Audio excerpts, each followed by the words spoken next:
দর্শক, আইনানুগ প্রক্রিয়া শেষে আজ বুলেট বৈরাগীর মৃতদেহ নিয়ে যাওয়া হচ্ছে গ্রামের বাড়ি গোপালগঞ্জের টুঙ্গিপাড়ায়। সেখানে শেষকৃত্য শেষে মরদেহ দাহ করা হবে। এ বিষয়ে আরো জানাতে কুমিল্লা থেকে যুক্ত হচ্ছেন প্রতিনিধি হুমায়ুন কবির জীবন। জীবন, কি জানাবেন? কুমিল্লায় একটি মর্মান্তিক ঘটনা ঘটেছে।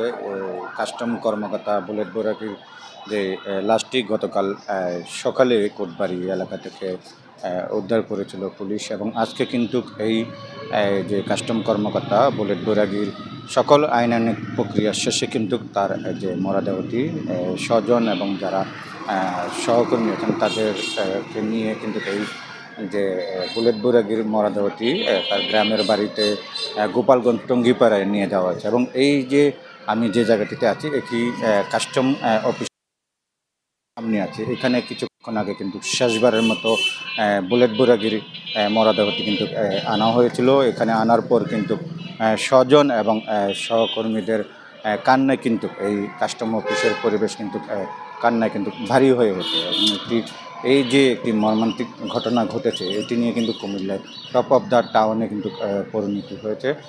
বিশেষ করে কিন্তু আসলে এটিকে দুর্ঘটনা না হত্যা, এই নিয়ে কিন্তু নানান মহলে কিন্তু প্রশ্ন উঠেছে। এবং আমরা জানতে পেরেছি যে পরিবারের যে তার একমাত্র যে সন্তান এবং তার বাবা মা বউ সবাই কিন্তু এই ফ্রিজিং লাশবাহী যে গাড়ি, সেই গাড়ি বহরের সাথে কিন্তু তারা আছেন। তারা কিন্তু তাদের গ্রামের বাড়িতে যাচ্ছেন। সে সাথে এখানকার যিনি কাস্টম যে কমিশনার তিনি কিন্তু বলেছেন যে এই কাস্টম কর্মকর্তা বুলেট বৈরাগী অনেক নর্মভদ্র একজন অফিসার ছিলেন, তার কোনো শত্রু নেই বলেও তিনি প্রাথমিকভাবে বলেছেন। তো তারাও কিন্তু আসলে কান্নায় ভেঙে পড়ছেন যে এরকম একটি মর্মান্তিক ঘটনা তারা কিন্তু মেনে নিতে পারছেন না। এবং আইনানুগ প্রক্রিয়া যে বিষয়টি বলা হয়েছে এখানে কিন্তু আসলে কেন এই ঘটনাটি ঘটেছে, এটি কি আসলে হত্যা না দুর্ঘটনা, সেটি কিন্তু যিনি তদন্ত কর্মকর্তা তারা কিন্তু যাচাই বাছাই তদন্ত শেষে তারা কিন্তু এই বিষয়টি কিন্তু তারা জানাবেন বলে আমাদেরকে জানিয়েছেন। এবং আমরা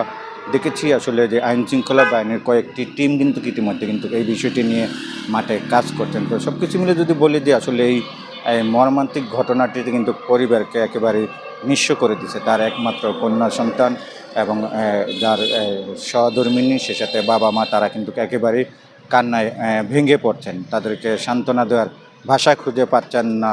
কাস্টমার অফিসের যারা সহকর্মী আছেন তারাও কিন্তু কান্নায় ভেঙে পড়েছেন। তো আসলে এরকম একটি ঘটনায় কুমিল্লার মানুষের মনে নানান প্রশ্ন জন্ম দিয়েছে। সে সাথে কিন্তু সবাই কিন্তু এই মর্মান্তিক ঘটনায় কিন্তু দুঃখ প্রকাশ করেছেন এবং তারা কিন্তু আফসোস করছেন। তো এই ছিল কুমিল্লা থেকে আমার কাছ থেকে সর্বশেষ স্থানীয়।